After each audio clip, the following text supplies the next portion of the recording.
Today we will talk about French language, right? Yes. Yes, we can see one participant is here. Great. Our this is for the first time we are doing it, this webinar. Yeah. So you are creating something historical for us. Okay, so I'm going to be the pioneer here. Yeah. Pioneer, yes. And one thing is that if Good there on any me. I mean, I want to say one thing. If there is any mistake, so it will be, I think, all of you just consider it. yeah. Okay, So yeah, we will take it positively because positively. we're all learners. So Yeah, yeah. we're all human beings. So since this is our first venture, and there must be a lot of things to learn for both Learning. parties. Yeah, yeah. For the students, for the participants, for the organizers, Organizers for the also, speaker yeah. as well. Speaker, yeah, yeah. Yeah, included. Yeah, we are all human beings. Okay, so we can see one participant with us, Pile P. Hu. How are you? Hi. Hello. Hi. Where are It's you from? one of fake. It's my nickname. Just a fake name. I have put it down here. All right. I'm Fatima. You're the first member. Okay. Okay, Payal. Hello, Payal. Yeah. My name is Hi. Wahid. Hello. Okay. Just to double check, I mean, Joydeep, could you please give me some feedback about my microphone? I'm just, so you can hear me loud and Yeah. clear, you said. Yeah, yeah. Now, tell me, how do you hear now? Now it's not okay. No, not okay. It's not okay. Gloomy sound. How about now? It's now okay. How about now? It's now Okay, better good. than Just to double previous. check. You know, so, Yeah. Huh. Good, Okay. good, good. Okay. Okay, so, yes, please. So, do we? Can we start now? Yeah. Our Yeah. conversation. Yeah, so, yes, So sure. you can say something about your interest in French at the beginning when you started learning French. Why? What was the reason? Yeah, actually, for me, it is because I had to do it. Initially, it was not a choice. I had no other choice other than doing it because I graduated from a university where French was a mandatory subject. You know, you must pass. We had a 100 marks French course, and we had to pass it.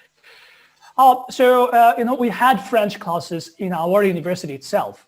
But, for a better learning, we went to Alliance Française, and there the audiovisual support, the cultural exposure, the teachers that we had was marvelous, super amazing. And it really, really was enough to, spark the interest in learning the language. And I jumped into it and I took it a little bit more seriously.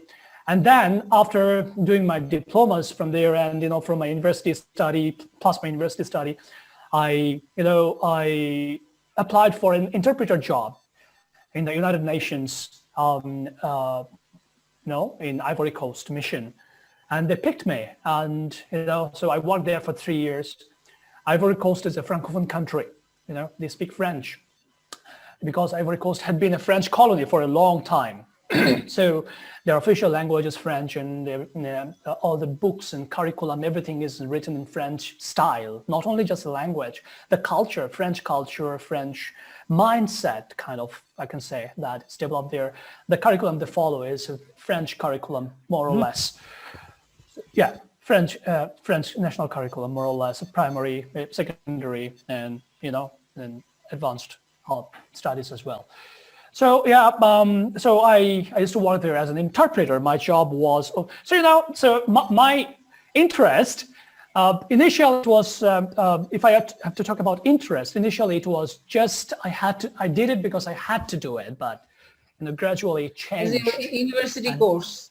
Yeah, and finally it came up with something very interesting, and it took me to an international job, and which gave me a lot of opportunities to meet new people, new culture.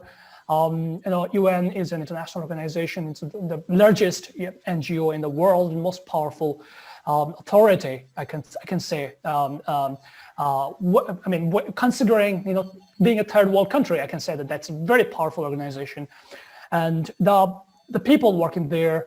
I've come across a lot of people, and they're permanent UN officials. To get a permanent UN job, it's kind of like, for example, our BCS job here in our country. We are national. They are very important persons at the national level. But to get a permanent position in the UN, you're becoming a BCS cadre kind of thing in the international level. Okay. So you are posted today in Ivory Coast, next month in Congo, the following month or following year will be working in Russia. So in our country, in the BCS cadre, they are posted from one district to another district. But as a UN person, you will be posted from one country to another country. So that's a very, very very, very interesting and fabulous dream job for a lot of people. Okay, sir. One question. Well, how was the experience of first interpretation job for you? Well, how was your feeling? Yeah. That's very. It was a mixed feeling, I must say, because initial when you were doing the interpreting, it is exciting when you find yourself in the middle of lots of delegates and diplomats and international figures. At the same time, it was a bit of a chill. I was a bit nervous, tensed and stressed. But when you do it successfully for a couple of sessions, the negative things just wash away, and what remains is that excitement to discover more and experience more and discover more and find yourself getting better and better every day. Yes. Okay. Oh, so that's the first feeling. Okay, that's very exciting, huh? Right. Mixed. Very exciting, very exciting. Sir, do you think in current Bangladeshi situation, if the students, if the learners, they'll go for French learning, yes, is it there is a possibilities? Definitely. There are lots of possibilities inside the country, outside the country as well. Inside the country, you can work as an interpreter. First of all, I must say that you will be benefited as a person. If you just leave the career, those jobs, those international, national things, look at the person first. Those society or nation, internation, those comes later. You'll be benefited personally. French is a new language. When we learn a new language, our cognition, you get more intelligent. You are using a different area of your brain or more of your neurons. So you become smarter, without you knowing about it. You learn French, sir. You learned French in your bachelor program. Yes, I did learn French in my bachelor program. I had to do that in my bachelor. Okay. Then when you went to Australia for your master's program. All right. So that's different story of my going to Australia. So I have to go back to my interpreter job to fit that Australian experience into it. So I worked as an interpreter for 3 years, and afterwards I went for my master's in Ivory Coast. Sorry, in Australia, Adelaide. My master's was in Master of Education in TESOL. That's not that's specialization in teaching English, but I never let my French language go because I had a lot of French classmates. A lot of French people also, went there and for their higher studies and for their residence. And I'm lucky enough to practice my French with them, hang out with them and keep my French alive. So that's my master's. But before going for my master's, my interpreter job in Africa, that was really, really mind-blowing for me, and it wrote a new chapter in my life. and made a new me, right after right after my bachelor, I didn't even do my master's when I flew for Ivory Coast for my interpreter's job. And so, from being a fresh graduate, getting exposed to an international environment was a really fabulous feeling one could ever get. So that was fascinating. And a lot of learning. My job was to interpret, as I said, and attend conferences, seminars, meetings. I worked with the peacekeepers, so I was required to attend. We were required to have security meetings with the local officials over there. So I used to just what the interpreter does. I had to do that. What the speaker is saying, I had to say it from French to English and English to French. And apart from that, I was required to teach French to my colleagues as well. Those are mini courses. I myself designed the course so that they can conduct their basic communication, everyday communication with the locals, so that they can do their at least shoppings, and if they get lost, they can at least ask for their route to come back home. So yeah, that's the basic level French. So that was teaching part, apart from my interpreter's job, teaching. And another thing we had to do is collecting information, from the nearby people, if there is any occurrence. Ivory Coast is an African country. It is full of resources. They have got 66 ethnic groups. 66 ethnic groups. Okay. Ethnic groups. We have got ethnic groups in our, Chittagong Hill tracts like Chakma, Marma, Shatal. So yes. They have got 66 groups who have got their own language, own culture. So they're all distinctly, exclusively individualistic kind of, very communal. So they have got their type of attitude or mentality. And that actually caused a lot of problem because it was not, there was a bit of a rivalry between, amongst communities. So one community tried to, supersede in terms of political power or, social, influence. So that caused a lot of chaos amongst them. And it came up, it culminated in a civil war, right? So since from around from 1998, from 1998 till 2011, there was a civil war, and more or less, fighting, and there was a lot of tension in the country. It's not a peaceful one at all. In 2011, it came up with a very, very, very severe situation, and so that's not our focus. But one of our jobs was to collect information from the nearby villages, and we were required to meet the village chief, chef de village, they call it. Chef de village means village chief. Could it be a problem? Sorry to bother. Sorry. Please. Could it be a problem for the beginners to learn the French? Because there's you have mentioned earlier the 66 ethnic groups. So it would be a problem in future for us like beginners to learn the French. Different kinds of like the tribal language we have. Could it be a problem in future? No, Pyle. No, it's not going to be a problem at all because French is French. That is ethnic language. That is not French. Oh, it's different from the French. The main French language. For example, look at our country. Our national language is Bangla, right? Bengali, yeah. Bangla. Mm-hmm. But we still have got ethnic groups, and they have got their own languages. So I'm just giving you a scenario how Ivory Coast, the society of Ivory Coast, they have got their ethnic languages, but so that's not enough. Yes, you don't have to learn that.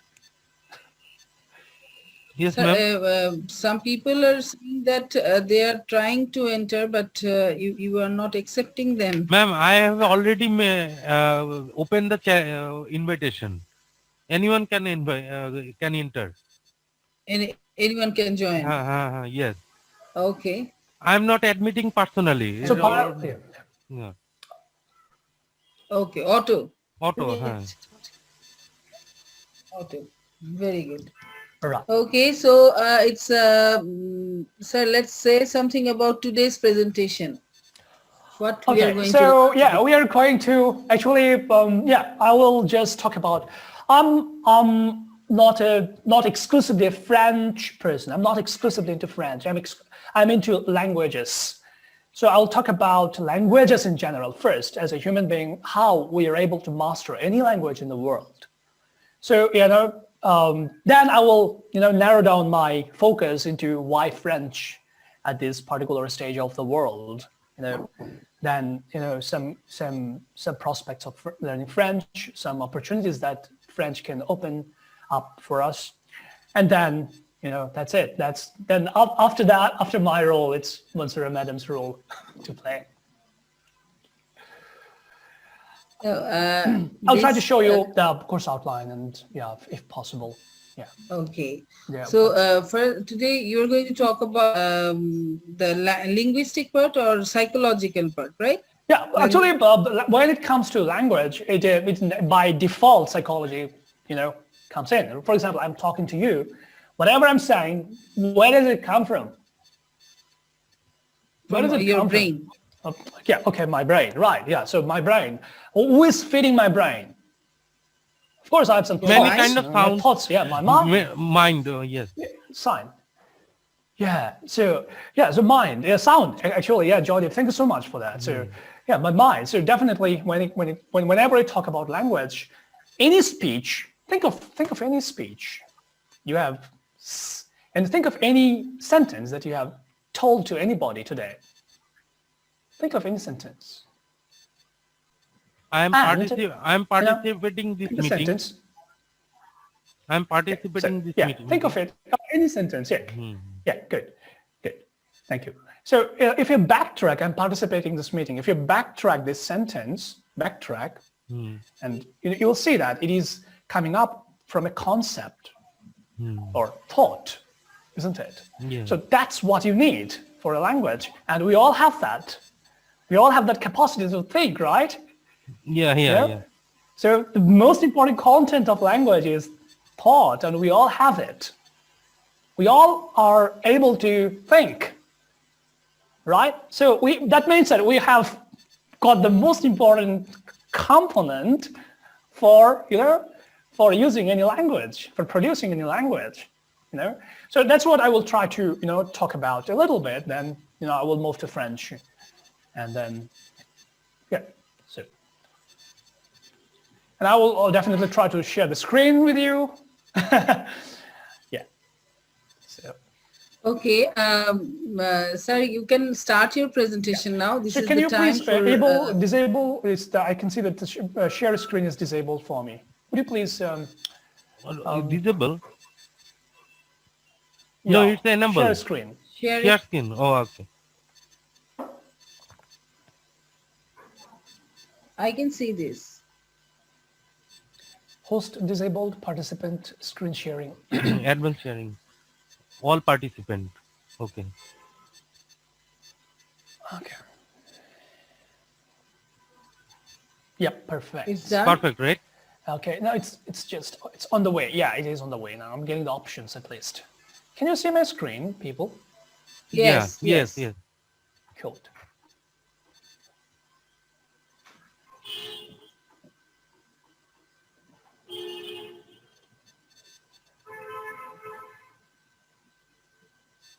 All right, so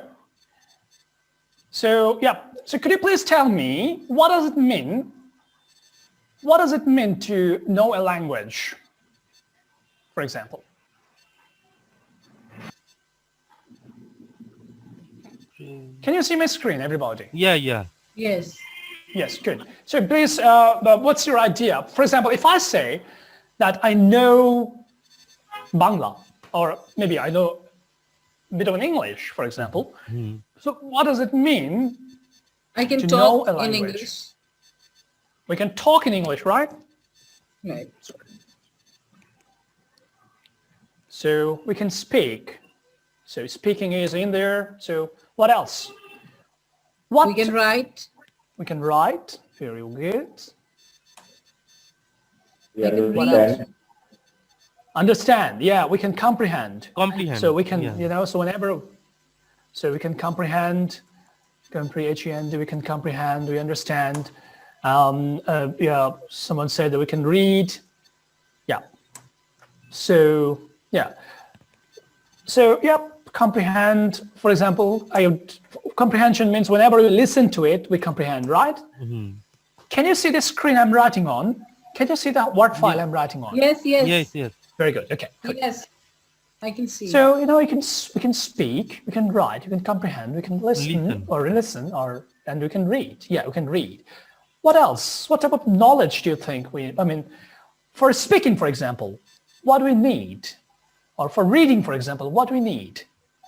We make sound.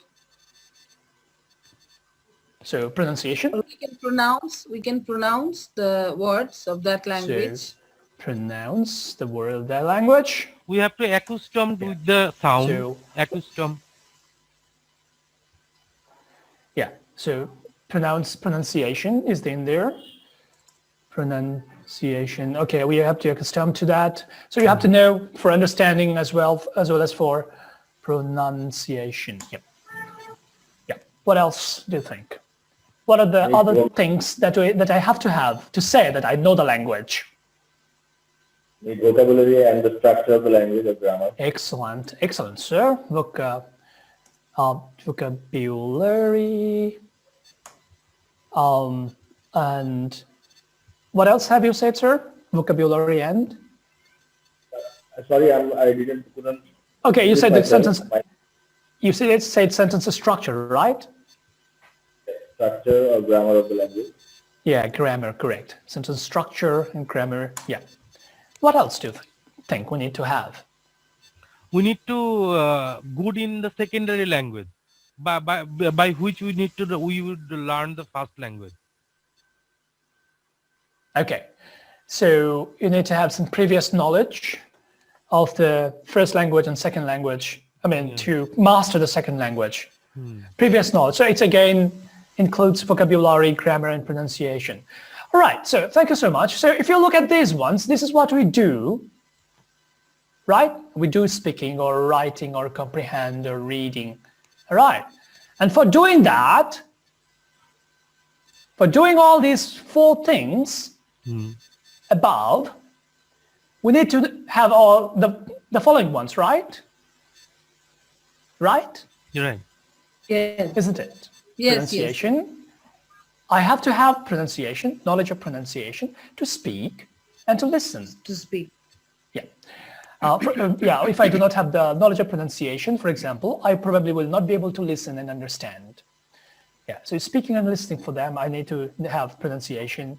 I have to have the vocabulary knowledge to understand reading and listening, of course, speaking and writing as well. I have to know the grammar. I have to probably know, other things like punctuation and all those. So these are knowledge things. If you look at these are the things that I need to have. These are knowledge, whereas these are things I do in a language, right? Speaking, writing, listening, reading. So the first four things we call them skills. These four things are called skills. All right? Skills. Skills are what we do in a language. And other things are called systems. Systems means the knowledge that we need to have to make the skills happen. All right?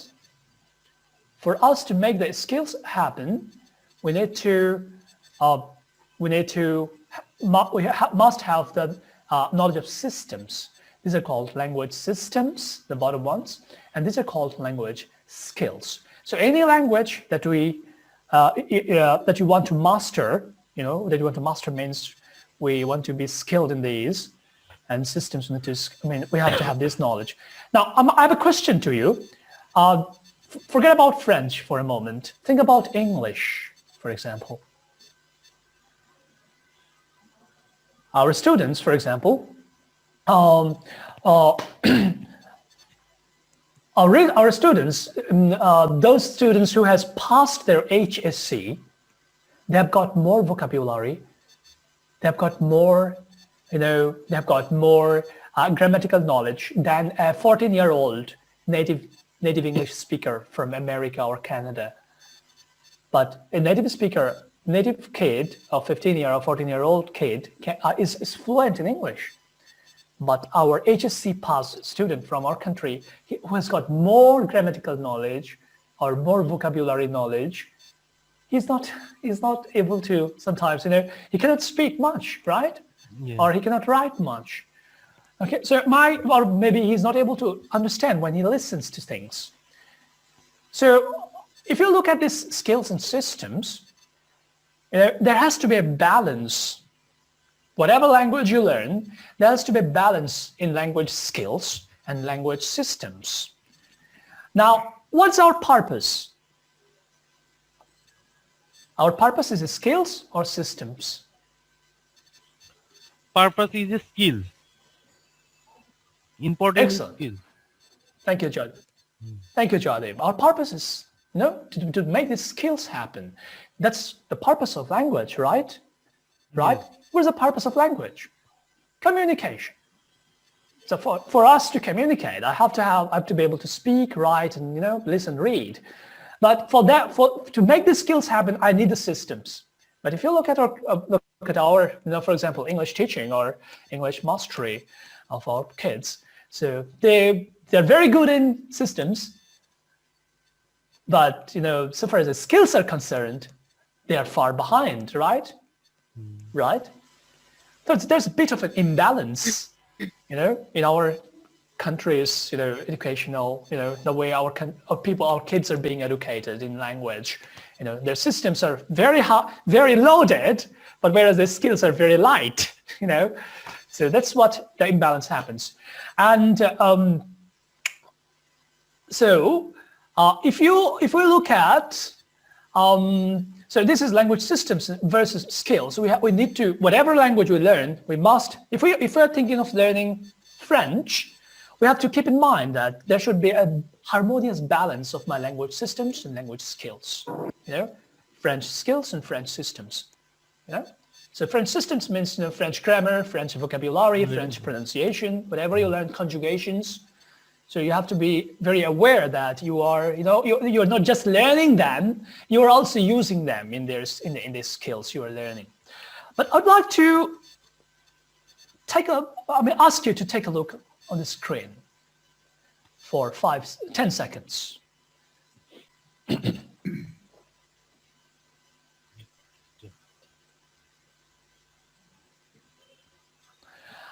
So these are all some phonetic symbols, and these are all related to sound.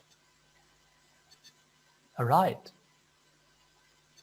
So can you just decode them? Just try to. Think about it.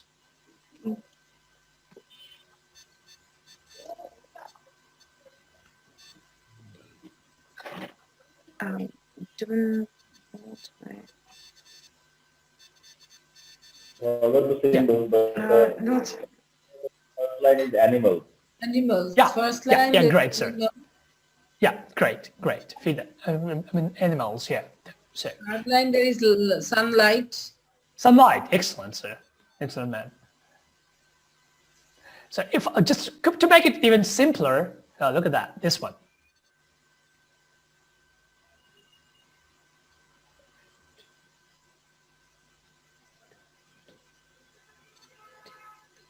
Do not feed the animals. Correct, man.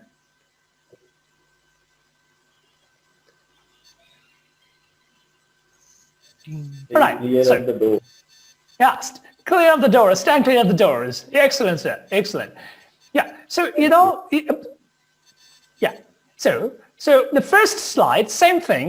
Second slide, you know. So in the second slide, what I did is, you know, just the words are spaced in here. You know, spacing. Can you see that? Can you see that? Spacing in here. Yeah. So Last one is keep out of direct sunlight. yeah, direct sunlight. Excellent, man. So now I'm going to talk about, you know, we talked about language systems and language skills. Let's take a look at how we learn our first language. Our first language. So we don't think about our Bangla, for example. How much language, how much grammar or how much you know, vocabulary did you learn, like any other, you know, like books? So how much grammar or pronunciation have you learned in Bangla? But you're a very good communicator in there.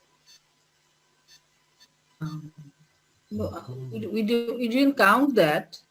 Yeah, we didn't count that. And do we consciously use them? Yes, Do we consciously. think of, yeah, We do we think unconscious- of which karaoke? Yeah, we unconsciously use many words that we are not aware of in Bengali language. We are aware of, correct, Yeah. correct. Whenever we speak in Bangla, we do it, you know, language is subconscious process, you know, it never happens consciously. If you become conscious, you lose the purpose of language. You know, even though initially it starts with consciousness, you know, conscious effort, but gradually you have to, I mean, the target should be like, so that you can, you know, process it subconsciously or sometimes unconsciously. So whenever it comes to speaking in your mother tongue or first language, you know, it's even if you do not go to schools or colleges, even if you're not learning grammar or vocabulary, even if you're not going to experts to learn about, you know, pronunciation, still you come up with a language, come up with at least one language. Even if it is not very refined, you come up with something, right? Because it goes with daily life, so we can communicate easily, and Correct. We don't need any vocabulary or any book for our native tongue. Yeah. Because it's so common and at outside, so we can do it easily. Correct. And one Right. thing is, it So, is you know, depending on our environment and system of our environment. nature, system of our nature. Excellent. Environment. That's a very big, very important thing. Environment. So if you can create that environment for second and third language as well, maybe that can, Happen. That can be beneficial for us to learn. If you look at our first language, even if it is, if you look at a slum dweller, from Kamlapur, a railway station, that kid of 8 or 10-year-old kid, his Bangla is not as refined as yours, or he's not came up with it. He has that, cognitive maturity and thinking, and everything is going. The machine is on. His language is active. Bangla is active. But so why it is happening, as Joydeep said, that it is because of the environment they are getting. So why don't we apply the same for the third language, or maybe learning English or learning French? If you can do that, maybe it can be, we can get the same result. So, the purpose I'm showing you this, whenever we are talking, for example, is the first one, some of you came up with the right, sentence. So it says, do not feed the animals. Do not feed the animals. The second one is, stand clear of the doors. Stand clear of the doors, second one. And third one is keep out of direct sunlight, keep out of direct sunlight, yes. So, whenever we are talking, whenever we talk, we do not give any pauses. It comes through our mouth as a stream of phonemes, one, it's a chain, no breaks in between. For example, the second slide, this slide, space, not space, feed space, the space, animals. I do not say it like that way, right? Do not feed. So I do not say it that way. You say, do not feed the animals.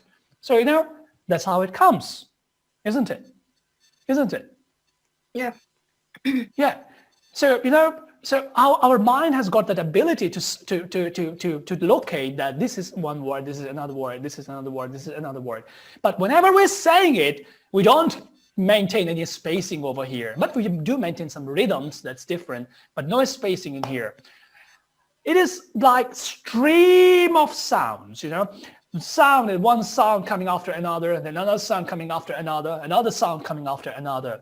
If you're learning English, speaking in English, for example, same thing happens. If you're speaking in French, same has to happen.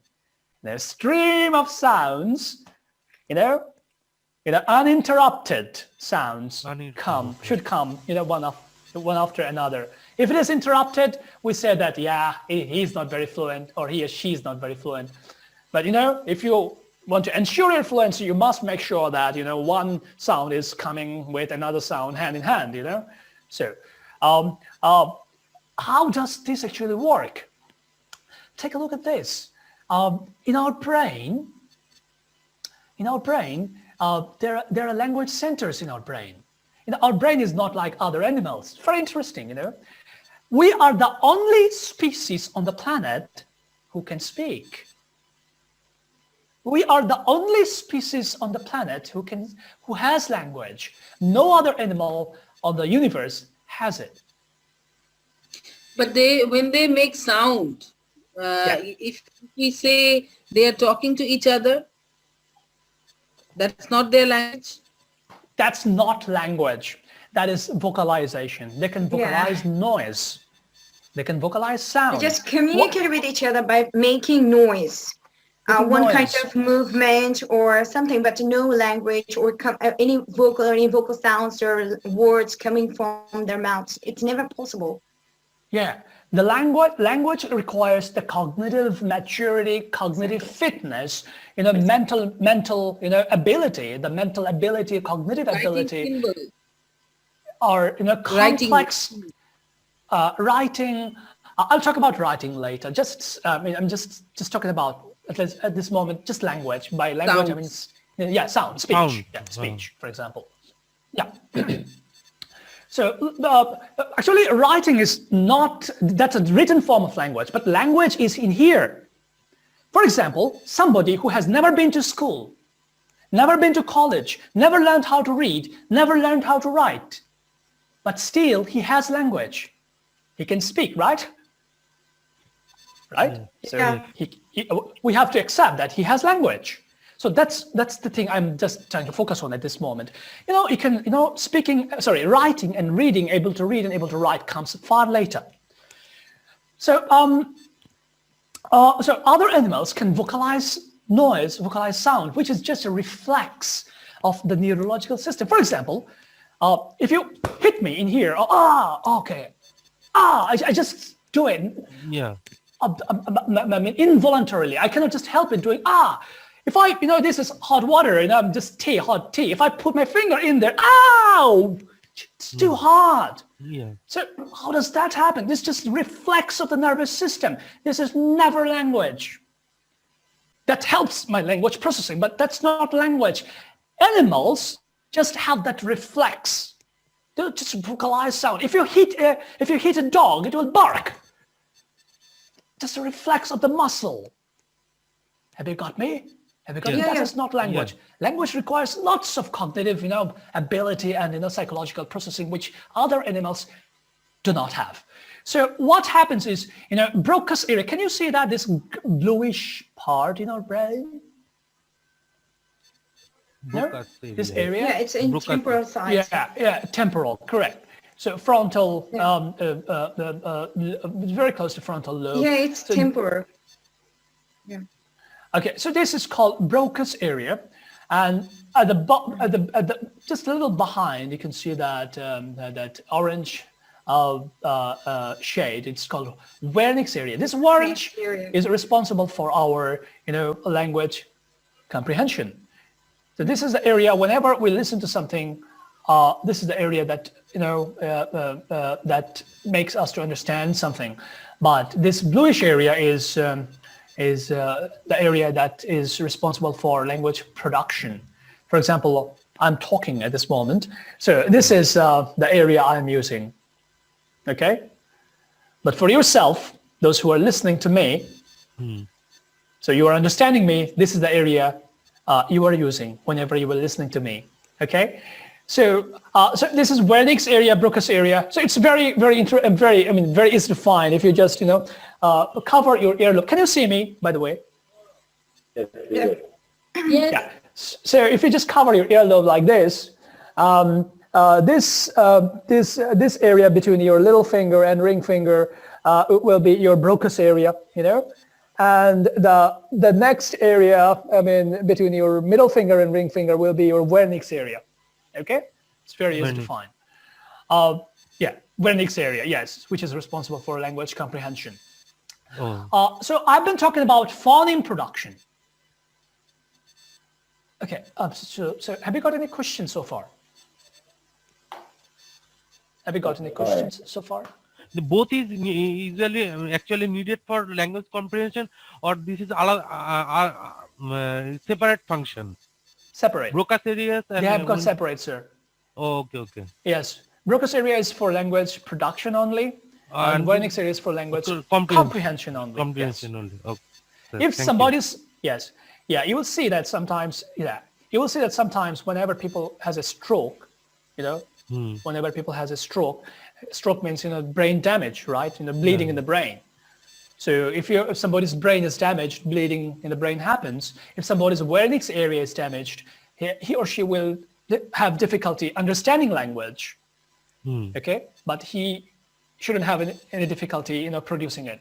But if somebody's Broca's area is affected, Broca's area is damaged, in that case, he should be having difficulty producing language, not understanding it. He will understand everything you say, but probably he will mumble in articulating any sound. Okay. So I've been talking about phoneme production. Can you see that? Beside our Wernicke's area, there is another thing which is called phonological store in here. Phonological store stores all the type of sounds that we have heard so far, since our day one till today. All the sounds, phonological store. Can you read that? Yeah. So language is all about, the phonemes that we store in here, and, stream of sounds. We are producing it one after another, played from this phonological store. This is kind of like the record, the hard disk drive of our brain. You can say the HDD, the hard disk drive. So if somebody's brain is damaged, sometimes you will see that people lose language. People lose language because if their phonological store is damaged, if it is formatted. Nothing is there. It's all deleted. You cannot just, you cannot say anything. If you format somebody's brain, delete everything from there, you cannot expect to get any language from the gentleman or lady. Isn't it? No, yes.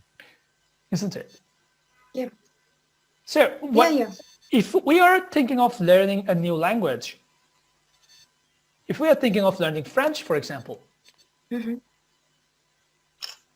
so what do we need? Phonemes of French. Yes.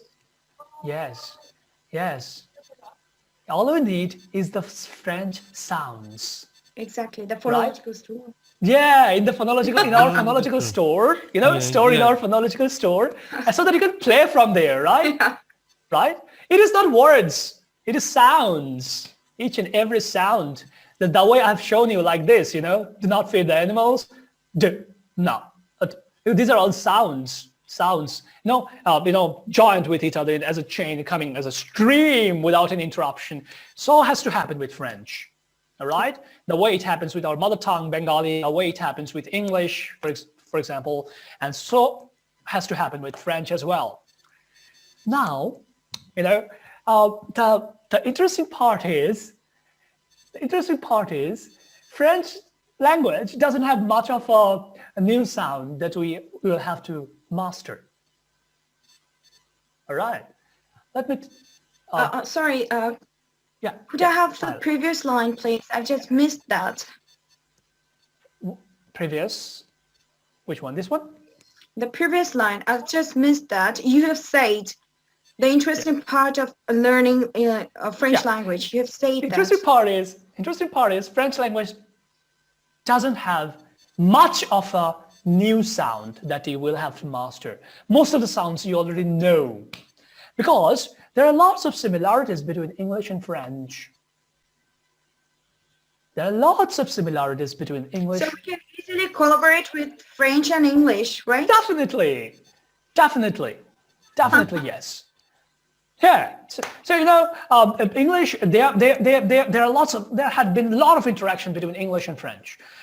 English had been sometimes French colony, so a lot of French word came into in English, and English. So French has been invaded by England as well, so several times. So there have been a lot of war, a lot of interaction between them. Sometimes English emperors invading France. French, emperors invading England. So, so it not only for, they did it for their power, to expand their monarchy, but linguistically, there are a lot of linguistic interaction happen, a lot of cultural interaction happen. That's why, there are lots of similarities between them. Lots of English words in French, lots of French words in English. So we will come to that in a minute. All right. So, I'll just show you one for example, look at this one. Let's take a look at the letters. There's the sounds that we'll be learning in French. Yeah. There sometimes, sometimes we'll be cooking new sound, by, putting 2 or 3 sounds together. That's complex things. That's different. But look at the basic ones. For example, they call it, they call it right? No? This is so that 26 alphabets that we learn in English, for example, the same alphabets we'll be learning in French as well. 26 alphabets, nothing new. But their sound is a bit different, but not new to us. For example, it is in English we call it a, in French we call it a. Okay. Now my question to you is: a sound a new sound to us? No. Amra, for example, in Bangla we say amra. We have in our Banglas, right? So is not a new sound to us.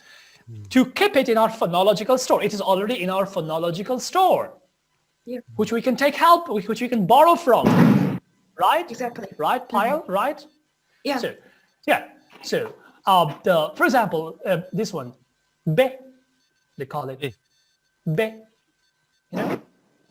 Yeah. So, this is not a new sound at all. Be is not a new sound at all to us. Look at the sound.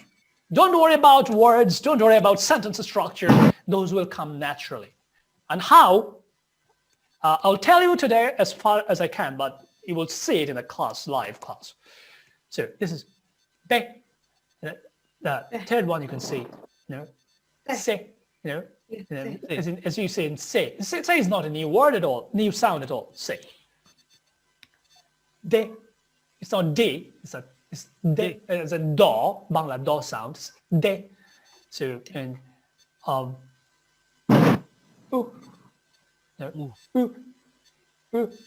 sound. So sound is not a new sound at all to us. F is, as in English, is F.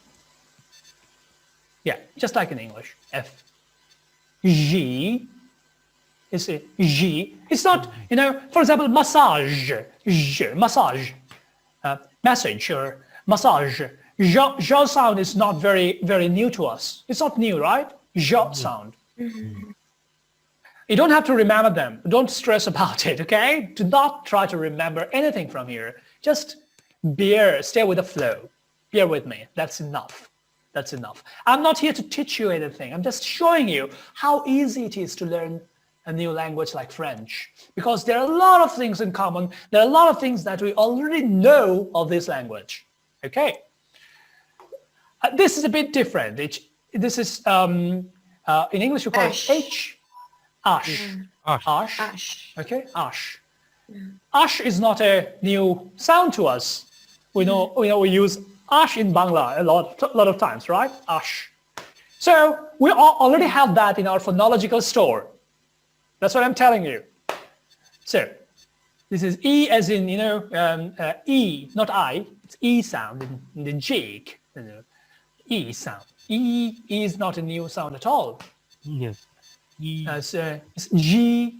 G is not a new sound. This is G. This is G. This is, do you remember? This is G. This is, so ka. This one is ka. So this is not a new sound either. L is not a new sound either. M as in English. N as in English. O is O. So very short. O. Similar, very close to English. O. Yeah. O. This is one is P.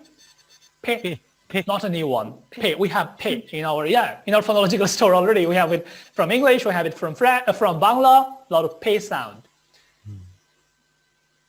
Ku. This is ku sound. It's a rounded lips. You have to pronounce it. Ku. This one on the R, I think. This is on the different and bit new for us. Can be new for us.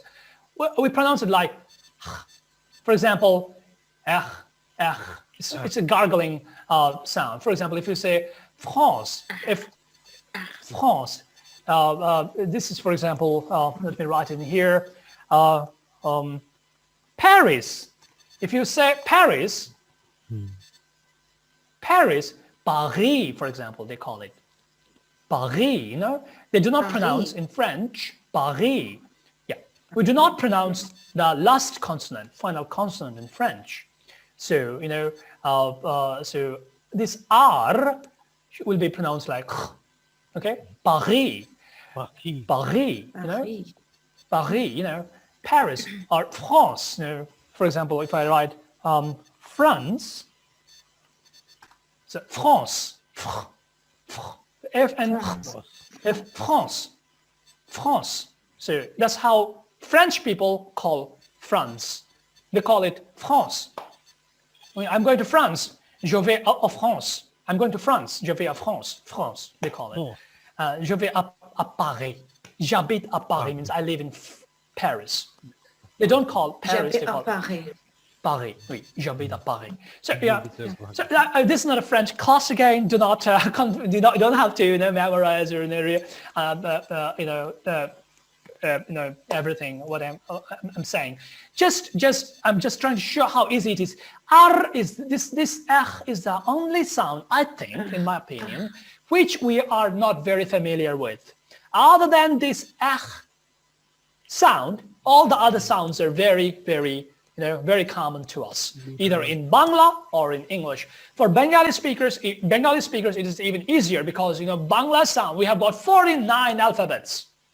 Isn't it? 49? Yeah, 49. Sharborno, Benjin together. Yeah, it's a lot of sounds we are making over there. So our articulation, our brain is accustomed to producing lots of new sounds that English people themselves are not used to. Have you got me? In that sense, we are all gifted. We are all privileged that we are, we can. It's very, very easy for us to, articulate any language of the world because we have got Bengali. Gift of God. So learning French, this is a tribute. You can say that you are paying a tribute to your mother tongue. You are fortifying your mother tongue and saying that thank you, I've got Bengali as my mother tongue. Learning English, you can learn French, you can learn Russian or whatever, for Spanish. If you learn French, it'll be easier for you to learn, German or Spanish especially. So for the pronunciation, it'll be easier for you to master that, accommodate it in your vocal system and your, articulatory articulatory system. So that's similar things are also same. The rest of the things are also similar. T is te. V, V, it's V, W. So you don't have to, the W is not actually very much, very commonly used. W sounds very weird to us, may sound double V, W means double V, so that's, but we don't, whenever, in language, we don't practically use it much. So that's why I'm not taking it too seriously. In French, so it's in French, double, is it? Yes, double V. Okay, let me show you this. Double V, yeah. W. So V together looks like W, right? Look at this. V together looks like W, isn't it? Yeah. Can you see that? Double V together? Yeah. Yes. Double V together, so they call it together. Yeah, double means double V. Double V. All right? Yeah, that's why they call it W. W is W. W. X, so it's very close to in X, very close to English. Y again is not, it sounds like E sound in French actually. But in alphabet, we call it Y, and then Z. Y, and Z. So, so my focus today is not to teach you alphabets. I'm just trying to focus on the sounds that we will be, making in French, and pretty much it. There would be a little more than these ones.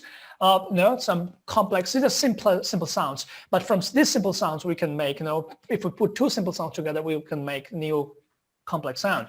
But those won't be very, very alien to us. Those who are Bengali speaking people, Bengali and English speaking people, I believe you all have basic level English knowledge. So, as I can see that people are very fluent in English. So, it shouldn't be very, not at all difficult for you to, master this language, at least get a substantial level of the mastery. Okay. Have you got any questions so far? Anybody, any question? Yeah, please, Payal. Yeah. You said that in French we never use the consonant, the last word consonant. Yeah. Is it common to every word? Like no. For every word we don't have to use the consonant. Is it? In French. I said usually, not always. Usual means most cases, right? But there are exceptions, and for example. Connaisseur, if I say connaisseur, if I say connaisseur.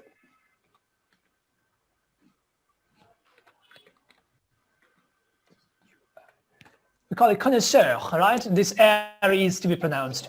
So there are lots of sounds like that where you have to pronounce the last consonant. But usual picture is we do not pronounce the last consonant. For example, Bangladesh, so alias français. So no, that's they pronounce. So there are lots of exceptions, but usual picture is like that. Usually we do not pronounce the last consonant if it is preceded by a vowel.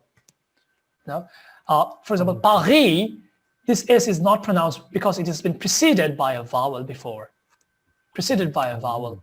E sound. Okay, usually this is the picture. Paris. Is it yes. Paris? Paris or what it is? I'm confused a little bit. It's Paris. Yeah. We don't pronounce it. So if I say je vais de Bangladesh or something different in what it is Bangladesh? So it's je vais au Bangladesh. So je suis Bangladesh. Is it Bangladesh or Bangladesh? So it's Bangladesh. Because they call it in a different way. Yeah. Bangladesh. But there are two ways of saying it. Yeah. There are two ways of saying it because Bangla, for example, Bangla, we have got Bangla, and we have got Bengali as well in English, as you can see. But both are acceptable, right? We are happy if you are calling us Bangla. If you're calling us, calling our language Bangla. But if you are calling our language Bengali, we cannot complain because that's the way English people call it. So they can call both. So they can say je vais au Bangladesh, je vais au Bangladesh if they are following us officially. So both are should be acceptable, in my opinion. Okay. All right. So yeah. So I actually, this is not a French class again, so I have to cover a lot of things coming up. So yeah. So there are 29 countries in the world that follow that the 29 francophone countries that speak French, and if you have plans to visit or travel these countries or study or maybe to settle down, for example, a lot of people are thinking of Canada these days. So if you're thinking of going over there, and it will be benefited, and it will be a gift for you. So for example, this is the place I worked in, Côte d'Ivoire, the Ivory Coast. And this is English. In English, we call it Ivory Coast. In English, we call it Ivory Coast, but in French, they call it Côte d'Ivoire. So that's what they call it. Côte d'Ivoire. Côte d'Ivoire means Ivory, Coast of Ivory. I mean, Ivory Coast. So that's how they call it. So, all right. So there are 29 countries. So if you look at the globe, so these orange colored shaded areas are the places that are dominated by this language. French language is dominating there. In Canada, you know that there are a lot of provinces, francophone provinces, like Quebec or Quebec, especially. So a couple more, I think. Yeah, a couple more. I cannot just name them at this moment. But other provinces, those are English-speaking provinces. There will find a lot of francophone people. They speak French, and from my experience, I'm not from my friends and who are my friends who are living in Canada. They told me that if you know both the languages, both English and French, even not for migration, even if you're not planning for migration, but if you're just going over there, for example, if you sit for TEF, there's an exam called TEF exam. For Canada migration. So if you get a good grade in TEF, you can secure up to 40 points. Up to, I'm saying, not. So is it actually possible to get the 40 points for the beginners like us? No. This is a very for masters. Yeah, it's really confused. I'm really confused. People are telling, you can do this 40 points. I'm really confused. Really, is it possible? It is possible. It is possible, but it is you have to take a lot of effort. Of course, possible. Otherwise, nothing is impossible in the world. Nothing is impossible for us, human beings. We are the best creation of God. So you have to believe in that, and people can move mountains by faith. So you have to have good faith in yourself. But what I'm saying is, when you said that for beginners, that's why I said no. For beginners, definitely no. So yeah, you have to get a certain level of mastery to get a good grade in TEF exam. All right, but so I'll come to that later.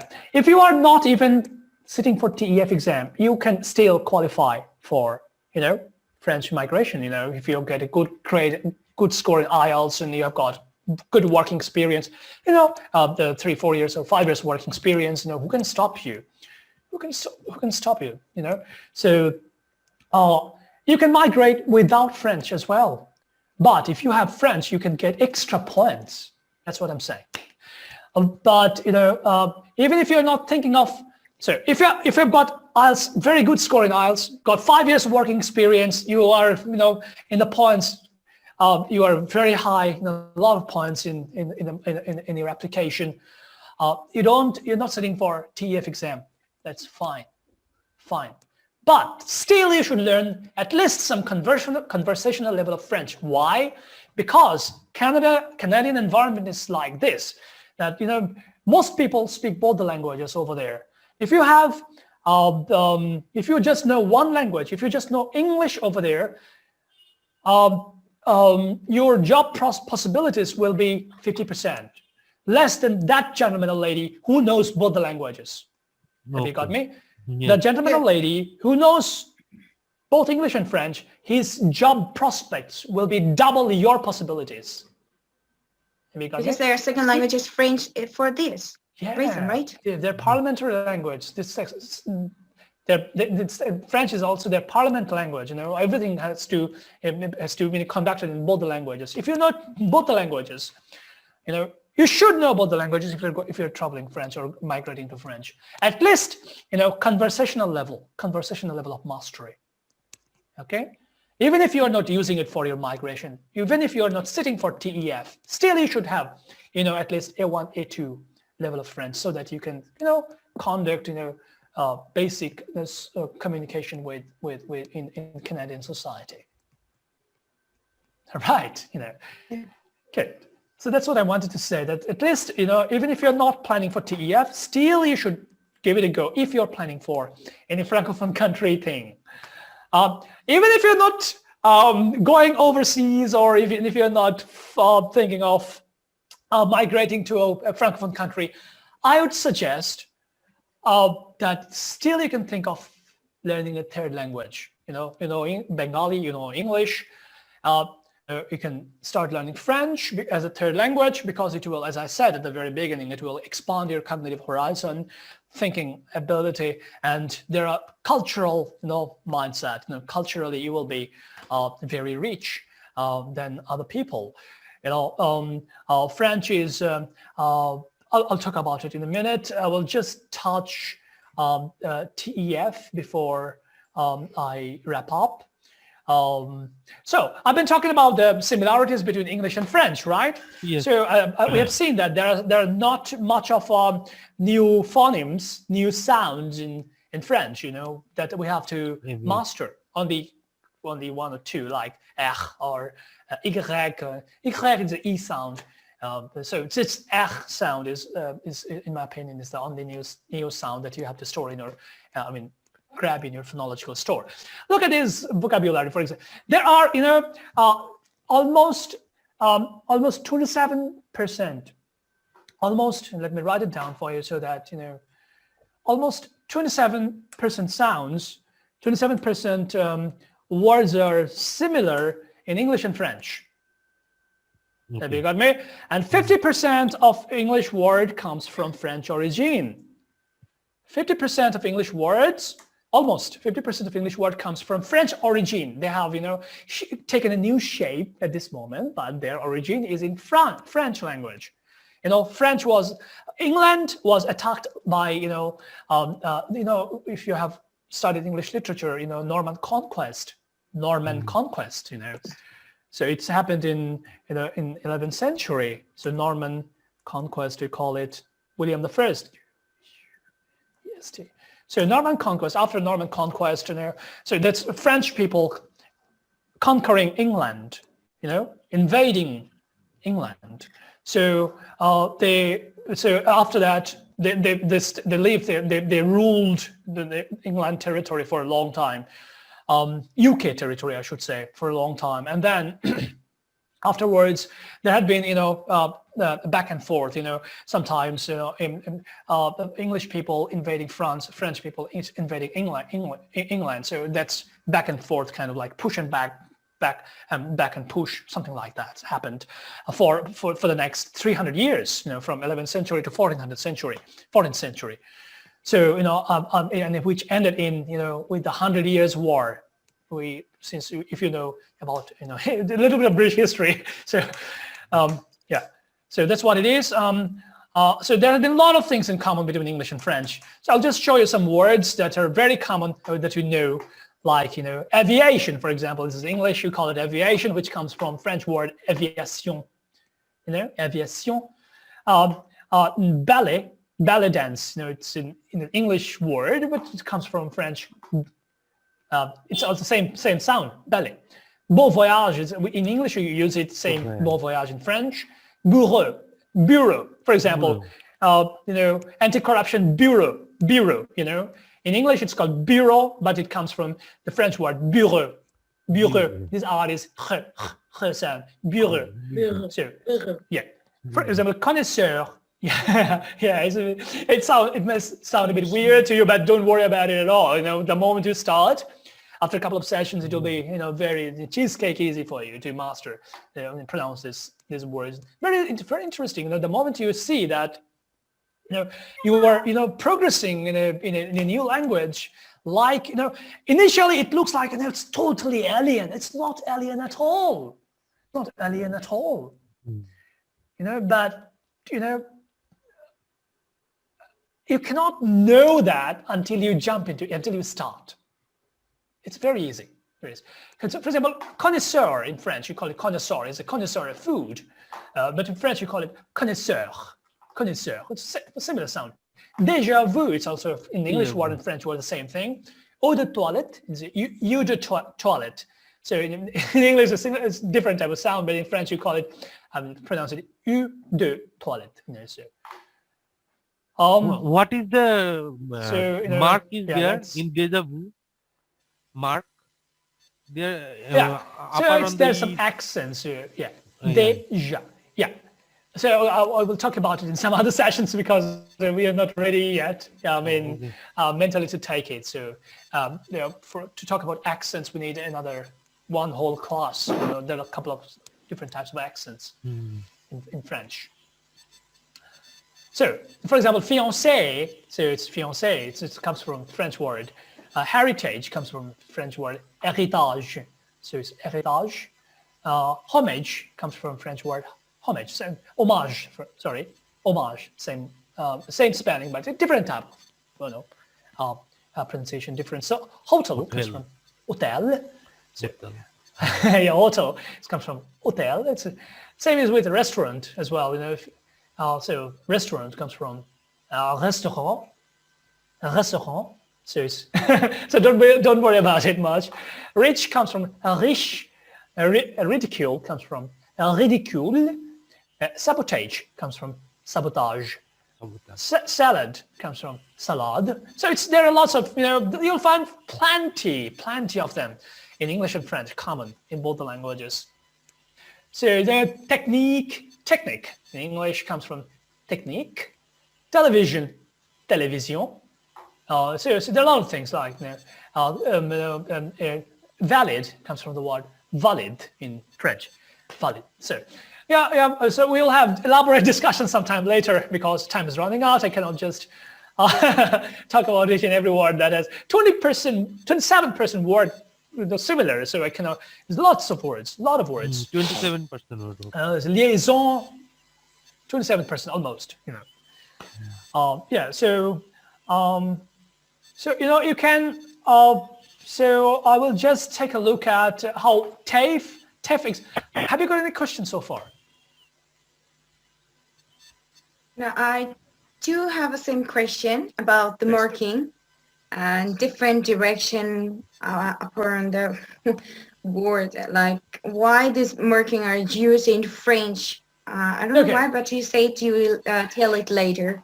Okay, so let me give you a little, because accent, there are several different types of accents in French. For example, is E. This is this type of, which is little on E. We can see that this is slanted on the right. So this is not actually. If you look at the, so I'll just give you one example, not everything, because otherwise it might get. It needs a lot of discussion. I don't want to make things very, very complicated. So this is a sound. Can you see that? Sound? Yeah. E. This is not E sound. U sound. Sound. Sound. But it's not E sound. It's U sound. But if you look at the word in here, where télévision, for example. So it is slanted on the right. Télé. I'm calling it télé. If it is O, I should be pronouncing it tolo. I'm not calling it tolo. Am I calling it tolo? I'm not calling it tolo. I'm calling it tele. Why? Tele. Oh. Tele. Why? Because whenever there's an accent like this on it will be pronounced like E sound, not O. Not Yeah, O. got it. But if I'm writing it somewhere without this accent, like for example, le France. Yeah, okay. This is le sound. For example, this de, alias français de Dakar, you know, de. So at the end. But if I put an accent on top of this E, slanted on the right, it will be pronounced like de. De. De. Exactly. Yeah. Okay. So that's what, there are some functions of this, you know, there's some functions of these accents, and there are different types of accents. And yeah, so that's what I'm saying, you know, we need this whole session for them. All right, good. I will just touch a little bit on TEF exam. So TEF includes, you know, as you said, that English skill, any language skill, there are 4 skills. For if you want to master any language, you have to be a master.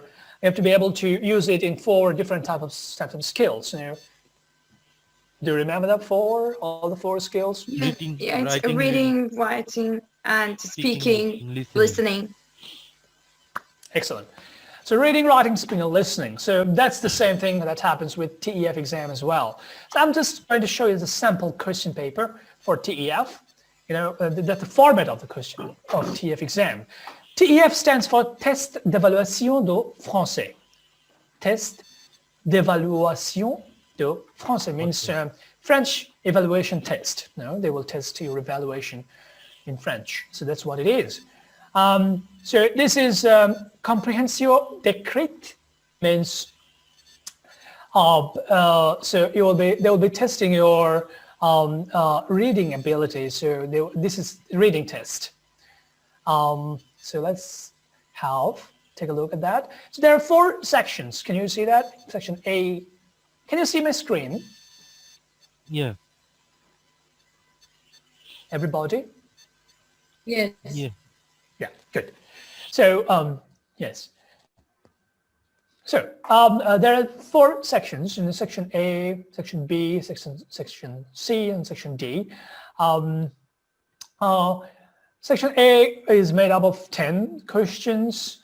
All the question sections B 25, section C 10, section D 5. So these all are multiple choice questions. The farther you go, the more difficult the question gets, you know. So if you look at this, section A, for example, section A is the easiest. It's made of the easiest type of questions. Section question 1, question 2. So this is section B 6 to 8 and 6 to more, I think, and then to 11. So the farther you go, the harder it gets. The farther you go, the harder it gets. It's all multiple choice questions. You have to answer reading this, reading the text above. All right. Oh. So that's what it is up to section D. That's what your reading test will be like. So next is comprehension oral. So you have to understand what is said when listening. This is listening test, comprehension oral. I mean, you will be played audio and you have to answer. So this is made up of, again, 4 sections. So section A is made up of 8 questions, section B made up of 26, section C made up of 16, section D made up of 10 questions. So again, this choix multiple means there'll be multiple choice questions, as you can see instructions written in here. So there'll be a total of 60 questions, you know, divided into 4 sections. You'll be played an audio. The farther you go, the harder it gets. You know, so evidently the first question will be the easiest. Then second question will be a little harder. Third question harder, even harder. So the farther you go, the harder it gets. The last question is going to be the hardest. You know, more analytical and complex. You know, so that's how it is. Okay, so this is your listening. So Let me remind you that TEF is a very advanced level of test. You really have to be very, very good in French writing and understanding while you read a text in French, and speaking definitely, and of course listening. You have to be able to decipher sophisticated messages which is being played on the audio. You have to really be good in TEF. I'm not saying it is impossible to get a good score in TEF. It is very well possible. All you need is practice, a lot of practice and patience. All right. So you cannot just jump into TEF. You have to go step by step. And if you want to fly, for example, you have first able to walk and then run, and then you can like fly. Look at an airplane. It starts first of all, warms up its engine, and it goes slowly, then runs fast, and before it flies, right? You cannot just fly into flying. Okay. That's not possible. What would be the level of I do have a question. Could I have a question, please? Yeah. Yes. Yes, just go on, please. Yes. What is the standard level of ask you a question. French. What is the standard level of French to give to participate on TEF exam? Exactly. Oh yeah. So let me write it down for you. So there are different levels for European framework, A1 and A2. This is beginner's level. A1 and A2 is beginner's level. B1, any language, for any language, B1 and B2 is intermediate. And C1 and C2 is advanced level. So I would suggest, I think if you can at least finish up to B2, minimum B2, then you can get a good score in TEF. Okay. You can sit for your TEF after A2. It's up to you, right? That's a risky test. That's a risky venture, because the TEF is so hey, it's up to you, right? You can, for example, IELTS exam. You can sit for IELTS, after your, for example, with 3 months of practice, after your HSC with 3 months of practice. But if you want to get a good score, you really need to practice, solve test papers and, before you get a good score, right? Yeah. So I believe that if you read up to B2, at least B2 level of mastery, it will be safer if you sit for your TEF exam. You can think of getting a good score in TEF. Okay. Does the TEF exam cover all the 6 tape? I mean, from A1 to 6.2, or just only up to B2 level? Which one? Actually, TEF is a language test. This is not a level test. They will just they will evaluate your French. But you can sit for it after C2 exam. You can sit for it after C2 exam. In that case, I can guarantee that you will get a very good score in TEF. But what I'm saying that you can still sit for it after B2, but that's the minimum level. Okay, you can sit for it still after B2. You will get a good score in TEF, a pretty good score in TEF. But if you complete your C1 or C2, if you finish your C2, then sit for TEF. I can guarantee that you will get you'll be able to, I can guarantee that you will be able to get a very good score in TEF.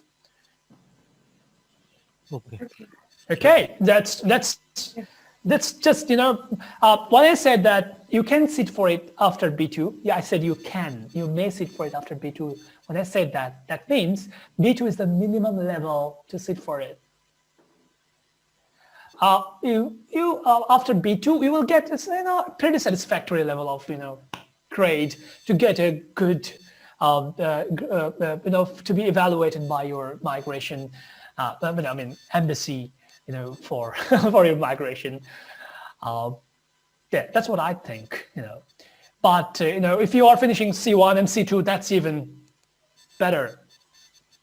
Okay. Right? You're right. All right.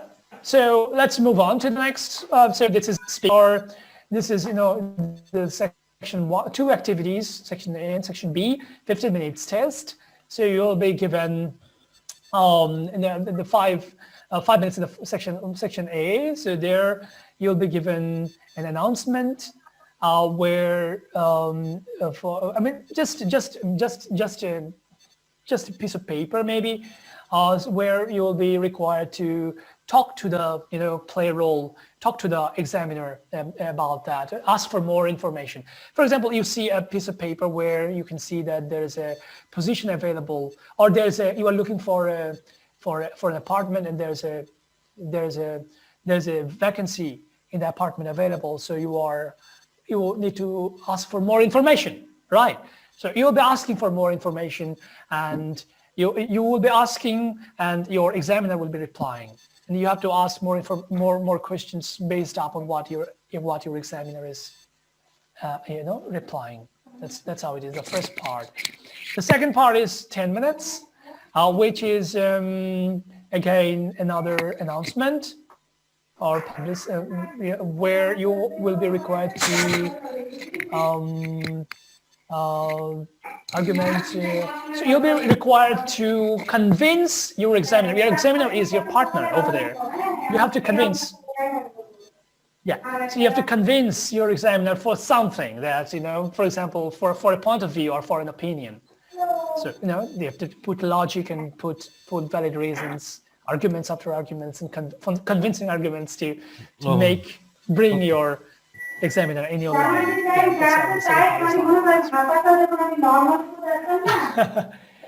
Somebody's microphone needs to. Yeah. Good. So this is the speaking part. Next part is okay. Let me just. Yeah. Next part is writing. It means writing. So where you will be required to write for 1 hour. There will be two activities, section A and section B again. Section 1 is where section 1 is small, where you'll be required to write keyword writing. The writing you will be given the first part of a write-up taken from a newspaper or magazine, first part, and you expand the story to finish the story. Okay. You'll be given just the beginning of a story, and you have to finish it with a good and logical way within 80 words minimum. All right. And section B is about will be given an extract from a journal where you have to come up with you have to find what's the point of view of the examiner, what's the point of view of the writer, what's the point of view of the writer, and you have to justify why that is the point of view of the writer. So that's how it's a very analytical writing, and you have to put lots of arguments and very analytical, and you have to write in a convincing way, minimum 200 words. So that's how it is, So that's the reading, writing, speaking, and listening. A TEF exam is all about that. But as I said, you can sit for your TEF exam just today if you want to. But again, you can sit for your exam after your C2 exam. That's totally dependent upon you. It's totally your choice. But as I said, it won't be very wise if you just jump into TEF and straight away. You cannot just fly into flying. It's not a wise decision. You will break your arms. Oh, yeah. So don't.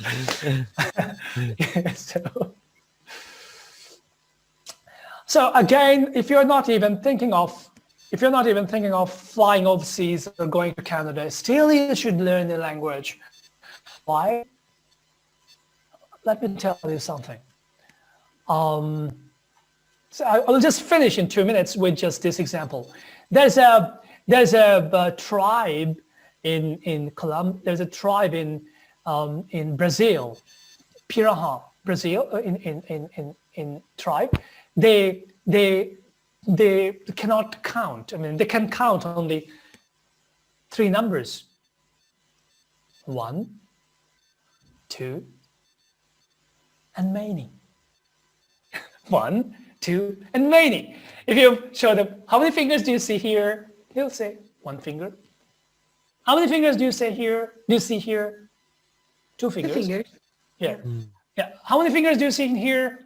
Many fingers. 3 fingers. No, they will say many fingers. Oh, many fingers. That's the fun Yeah. part. That's the fun part. And that this is 3 fingers. Okay, many fingers. Now, how many fingers do you see in here? Many fingers. They will Many say fingers. they will say Many many fingers. How many fingers do you see in here? Many fingers. Many. Many Language, in their language, they do not have any other word more than these 3. 1, 2, and many. That's why they cannot count. They can hardly differentiate. I mean, they can see the difference between 5 and 10, but they cannot distinctly, they cannot catch it because that is not in their language. Language actually defines the way we think. In our everyday life, if you give them 5 pens, for example, and 7 pens, for example, they can see that 5 pens are not equivalent to 7 pens. They can see that. They acknowledge the difference. But literally, in everyday life, they cannot get that. They cannot discriminate in their everyday life because of the language. Okay, I will explain. It will be even cleared up even more. Look at this picture. Children. Yeah. This is if look at this color square. You can see that the first box is pretty orange, and the second is yellowish. There are different types of shades in here, right? Oh, Orange and yellowish shade. yes. Can you see that? We differentiate it either yellow or orange. And white also Right? there. Right? Yeah, white is in there. Yeah, white. But if you just look at these orange and yellow ones, yeah, white is in there too. There's a tribe in Mexico, which is called Zuni tribe. They do not have any. In English we have 2 different words, orange and yellow. They're very close shades, right? Yes. Right? They're very close shades. In Zuni, they do not have different words for, different words for yellow, different words for orange. They have just only 1 word for both of them. So whenever they're shown, so they cannot get the difference between these 2 shades whenever they are presented. Can you see the difference? Even if they're asked about it, they say that that it's different. But in their everyday life, they cannot register the difference. Why? Because their brain is not hardwired. Their brain, is not trained to get the differences. In orange and yellow. In orange and yellow. If you give them the spectrum of the rainbow, how many colors are there in the rainbow? 7. 7 colors, right? Yeah. This tribe had 7 colors, and one of the 2 colors are orange and then yellow. Orange is there, yellow is there. Vivgor, violet, indigo, blue, green, yellow, red. Orange and red. So yellow and orange are there, right? Yellow and orange are there. Benia shoho kola. If you look at our Bangla, short form. Benia shoho, Kola. So where is orange in here? Komala. Kote komala, lote lal. Yeah, so Kamala is in there, orange is there, right? So orange and yellow is in there. Now, if you ask a Zuni people, somebody from Zuni tribe, to look at a spectrum, how many colors do you see? They tend to find 6 colors over there. because they do not have separate words for orange, separate words for Yellow. yellow. Okay, because their language doesn't allow them to cognitively think that way. Yeah, look at this. There is another one, Trahura tribe, who cannot differentiate between, this bottom. I cannot. So the bottom one is in here. This is it's bluish and greenish. They do not have separate words for blue and green. Whenever they are given two colors, they just express it with one word, and they cannot differentiate in their everyday life. Now, the reason I'm telling you this is every language has its own content, own way of thinking. Every language makes you think in a different way. French, for example, Bangla, if you learn Bangla will make you think in a particular manner, whereas English will make you think in a different manner. The spirit, the mentality of English language is different. French, similarly, will make you think in a different way. France and Paris has been, for a long time, a center of art and culture in the whole world. Still, you will see that people are going to Paris for a degree in painting or for a degree in music or in literature. Right. Mm-hmm. So it's the center of that. French is very rich, very rich. The language itself is very rich, full of reference from art, literature, culture, music. This language, if you can master this language, for example, Bangla is full of nature. There are a lot of love of nature. If someone learns Bangla, if a foreigner comes to learn Bangla, you will see that it is, they will learn a lot of love for nature, village, river, like that, So if you go to learn German, for example, you will find lots of reference to revolution and the history, warfare, something like that. French, on the other hand, is full of, soft and tender things and love. If you want to express your love, there is a saying that if you want to express your love to somebody, do it in French. So I'm saying that even if you are not migrating to some other place for your personal development, if you need to think of learning a third language, if you're thinking of learning a third language, you can go for French because for your cognitive expansion, for your psychological expanding your horizon, psychological boundaries, and definitely your it will open up a new door in your philosophical spiritual area as well. Thank you so much, everybody, for joining. I really appreciate your the patience and the participation and attention, and it's very nice sharing my thank you, sir. thoughts Thank with you all. for your contribution. Thank you, sir. Bonjour. Bonsoir. Bonjour. Okay, it was a wonderful presentation. So we have some other participants. We can see Mr. Alim, Pail, and there is another newly joined. His name is Shahidul Islam Shaheen. Okay, if you have anything to say about this topic, French learning and its possibilities for the youngsters of Bangladesh, you can share your ideas. So the participants. So the participants, yes. Yeah. Thank you. May I say something? Sure.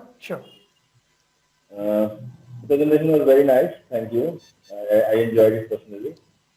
But I have just one question about the concept that you previously put on, that the sounds are almost all there in our brain.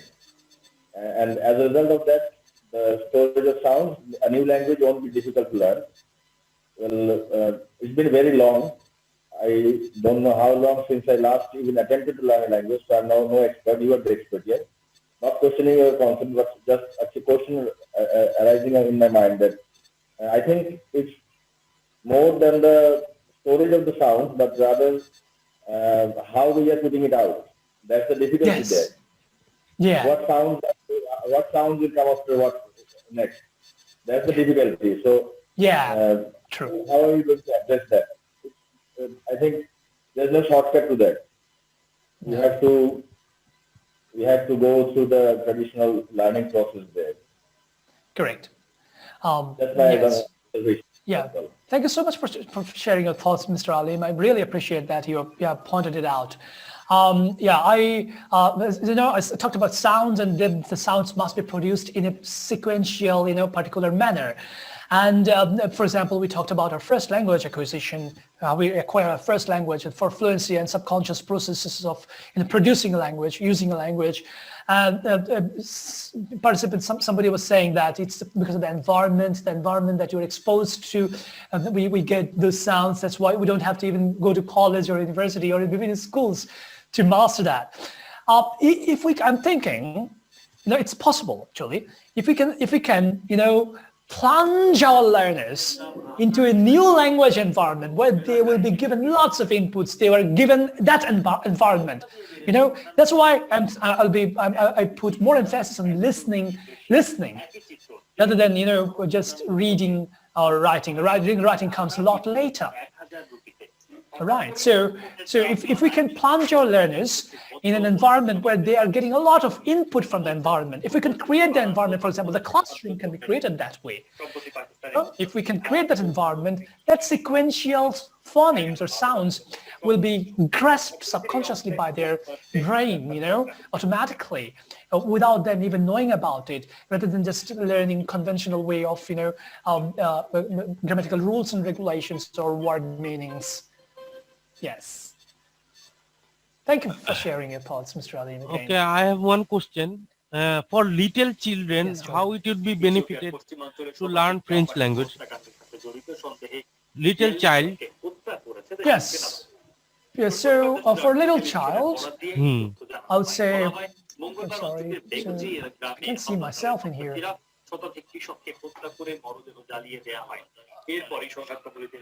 Can you see me, please? Yeah. Screen? Can you we see can me? see. We can see you. Okay, for some reason, I'm not just seeing myself. All right. So, Jaideep, for the little children, it is even better because our brain has got some we call it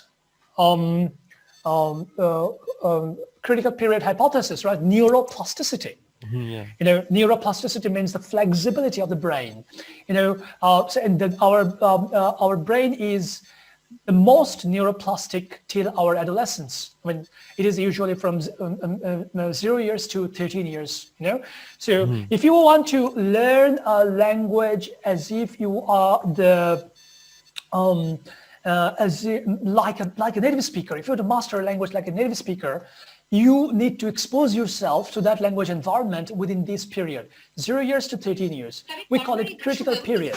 Okay.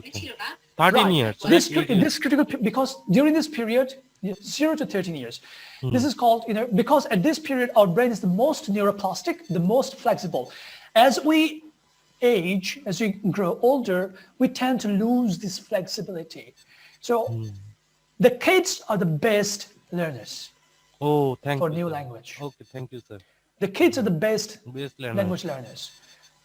So the earlier it is, the better it will be for somebody to master, that language in a very natural way. Natural way. It's important, right? Researchers say that, if you are exposed, if you start the language before 13, once you master it, it will be very hard. It will be very difficult to differentiate between your mastery and a native speaker. But if you start it after 13, maybe 15, 16, 17 years, when you're 17 or 18 years or 20, it will be distinguishable. People will be able to tell that you are not a native speaker. Native speaker, okay. Non-native speaker. People will be able to tell that, you are non-native. Okay. Yeah. You will remain non-native. But if you want a native-like mastery, you must start before 13. Before 13. That's what scientists say. Says, okay. Okay, it was a really wonderful presentation and we enjoyed a lot, and we could know about the brain functions of the brain in language learning and French language and innatism, I guess you talked about, right? Innatist Somewhat. ideas of Noam Chomsky. So you tried to Somewhat. explain that. If you, the participants, if you have more questions, you may ask. We have time, few minutes to go. So otherwise we will close it here. So before we finish, shall we talk about the course outline a little bit? Yeah, of course, of course. Yes, sorry, I forgot it about it. So, yes, yeah. talk about our course. So any questions, Yes, anybody? we are this is the first time we are introducing Mirpur Language Institute. We are introducing French language course, and Sir is here with us. And our course outline is designed for the two courses, French courses, A1 and A2. Now, Sir will will show the course outline he designed for the students. So yeah, I actually am honored to design myself, and you can see the course overview here. This is a 4 months course, and there will be 40 sessions in total. So the class size is 15. You can see there will be 15 person maximum in the classroom. The class duration will be 2 hours. I think it is Fridays and Saturdays. If you are a job holder, or you've got other engagements, you can easily avail that. We are expecting from our learners to have so English, at least some basic level of English, so that because the whole class will be conducted in English. These are for adults. So our target group, we are targeting anybody can join. As I said, that if you are thinking of flying overseas, of course, you'll be definitely benefited.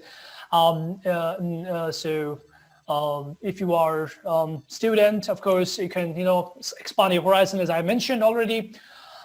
If you are if you're a kid, you can still join. As I said, kids are the best language learners, so you can get hold of the language easier than anybody.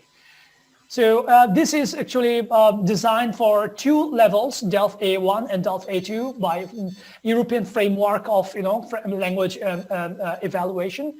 So DELF A1 and A2. The DELF A1, is beginner. DELF A1 and DELF A1 and A2 is beginner level. So this is A1 is totally a basic communication, social communication scenario. So if you are finishing DELF A1, you will be able to handle any communication situation which are very common in our everyday life. DELF A2 again is just an expansion of that.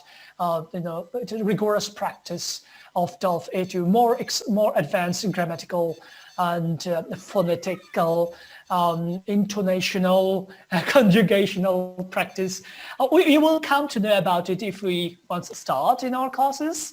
So this is what it is. There will be tests in the middle to see that you are really progressing. The tests again are designed, those are mock tests of DELF A1 and DELF A2, so that if you are really facing those exams under alias process, you wouldn't be finding it difficult or finding anything new over there. So, and as textbooks, we are following, as you can see in here, in the course outline is very well broken down.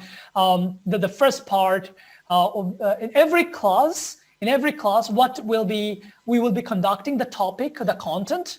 the content, the topic, name of the content in here, what grammar items we'll be discussing over there, what lexical items we'll be discussing over there, and the textbook pages and exercise books. There are 2 books that we will be following. The textbook, which will be conducted in the classroom, and the exercise books will be, it will be done by has to be done by yourselves. Of course, I will be giving you the guidelines how to solve the exercise book. And I will give you feedback after every class, so the homeworks that you do in the exercise book. And the books will be available. I think Mansura ma'am will, arrange the books for you from her center. So, the book is Taxi, Le Nouveau Taxi A1.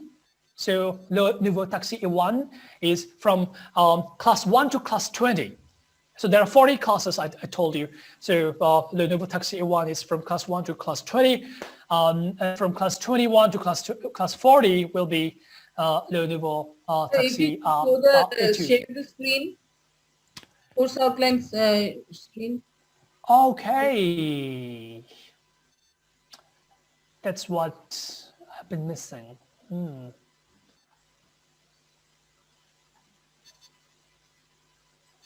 Sorry, I forgot about that. I really should have. So I'll just have a very quick recap of what I've just said, okay? Can you see my screen now, everybody? Yeah. Can you see my screen? Yes. Okay, I'm so sorry. I missed that part. So yeah, you can see that this is course summary, 4 months course and 40 sessions. 20 sessions for DELF A1, 20 sessions for DELF A2, okay? Now, 2 hours each sessions, so let's, I'll just jump into the course content. In the course content, you can see that from the very beginning, it's very, very elaborate. And you can, if you get a copy from Mansura ma'am, it will get a good idea of what you're going to do with us. So this is communicative content, what you're going to do in each and every class, the content in here, grammar items that we will be discussing in that communicative content. And of course, the book pages, the books that you will be discussing, textbook and exercise book. As I said, textbooks will be solved in the class, discussed in the class, and exercise books is for your, for your work you'll be working. And exercise books are all in line with the textbook, okay? So you will not be asked to do anything which is not discussed in the class. So it shouldn't be a big deal for you to solve. And of course, you will be getting feedback from me, as I said previously. So you can see that there are, every classes are in class 6, 7, 8, all the classes are in here. And there are tests, so up to class 20, it is DELF A1. Up to class 20, it is class 1 to class 20, DELF A1, and there'll be a mock test, in the light of DELF A1. When you say mock test, that means that you'll be getting the whole structure and pattern of DELF A1 test itself. And of course, all the classes contain all the 4 skills and, reading, writing, speaking, and listening. It's not just focused on one thing. It's all for the harmonious balance of our skills and functions, skills and systems. By systems, as I said, grammar, vocabulary, function, and discourse, pronunciation, all those things. So this is a harmonious balance of all the systems and skills. It's both all the skills, reading, writing, speaking, listening, and the knowledge that you need to have, like, grammar, vocabulary, functional knowledge, and, conversational knowledge, or, pronunciational knowledge. So you'll get everything together in all our classes. So it's not just in one class. In all our classes, we try to focus on, all those 4 skills and at least a bit of them in those 2 hours that you will be getting you. So because DELF A1 itself has got 4 skills, so they cover everything. So that's what we try to maintain in all our classes too. So, from class 1 to class 20, that's DELF A1. Then from class 21 to 40, it is DELF A2. It's designed for DELF A2. And in DELF A1, for class 1 to class 20, we follow this textbook. Le Nouveau Taxi A1 means A1, all right? And for DELF A2, we follow Le Nouveau Taxi A2. A2. A2, yeah. So that's which is designed for DOLF A2 exam.